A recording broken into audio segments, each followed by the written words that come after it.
আমার কাছে কেন জানি মনে হয়েছে ওর বাবা মা ওর খোঁজ খবর নিচ্ছে না। ওর বাবা মা ওকে ওই পাগলা কুত্তার মতো ছেড়ে দিছে। এই ছেলেটা বিশ্বাস করেন আর সর্বোচ্চ 6 মাস ওর রাস্তায় রাস্তায় ঘুরবে, ওর শরীরে কোনো কাপড় চোপড় থাকবে না। এজ এ বড় ভাই বলেন, এজ এ বাবার মতো বলেন, হ্যাঁ ও তো আমার ছোট, এটা আমার দায়িত্ব আমার কাছে মনে হয়েছে। ওর জন্য আমি টিকিট আজকেই কনফার্ম করব। হ্যাঁ, ওকে আসলে ইমিডিয়েট পাগলাগারোতে দেওয়া উচিত।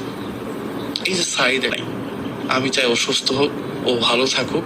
ওকে পাগলাগারোদের একটা টিকিট আমি চাই এই পাবনা থেকে ম্যানেজ করে হয়তো 2-1 দিনের মধ্যেই আপনারা আরেকটা ভিডিও বানাবেন। হ্যাঁ, যে ওর জন্য আমরা একটা টিকিট অলরেডি কনফার্ম করে ফেলছি। ওর সকল চিকিৎসার দায়িত্ব ওর বড় ভাই হিসাবে, অথবা ওর বাবার মতো, অথবা ওর অন্য কারো মতো, হ্যাঁ যেভাবে কেউ বলেন না কেন, কারণ ও বাপ মা ওকে দেখতেছে না আসলে, কারণ এটা বুঝতেছে না।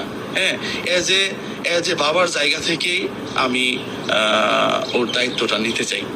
পাবনা ভর্তি করানোর পরে ওর সকল চিকিৎসার দায়িত্ব, কারণ ওর তো এখন ইনকামও কমে গেছে। হ্যাঁ, ও যেগুলা লাফালাফি করতেছে এগুলা দিয়ে তো টাকা পয়সা ওইভাবে আসে না। ছেলেটা কিন্তু মেধাবী। আমি এসেছি পাবনা। কোথায়? বিল্লালকে দেখতে পাচ্ছি না। কোন রুমে আছে বিল্লাল? আমি তো দাঁড়িয়ে আছি ফুলের বাগানে। জুয়েল তো ডিক্লারেশন দিয়ে দিয়েছে পাবনার টিকিট কেটে রেখে দেবে বিল্লালের জন্য। বিল্লাল নাকি খুব সহসা পাগল হয়ে যাবে, কুত্তার মতো সে রাস্তায় ঘুরবে। কী ব্যাপার বিল্লাল, তুমি সত্যি পাগল হয়ে গিয়েছো? জুয়েল ভাই তো ডিক্লারেশন দিয়ে দিয়েছে। তুমি কোথায়? তোমাকে আমি খুঁজে পাচ্ছি না কেন বিল্লাল? এই তুমি কোথায়? দেখো, এই যে দেখো পাগলা গারদে ফুল ফুটেছে, কি সুন্দর ফুল ফুটেছে, দেখেছ? হ্যাঁ, তুমি কোথায় বিল্লাল? জুয়েল কিন্তু তোমাকে ডিক্লারেশন দিয়ে দিয়েছে, তোমার জন্য টিকিটও কেটে ফেলেছে। এইবার শোনো জুয়েল ভাইয়ের কথা। জুয়েল ভাই বলেছে তার বাবা মা তাকে ছেড়ে দিয়েছে, তাই সে পাগলা কুত্তা হয়ে গিয়েছে।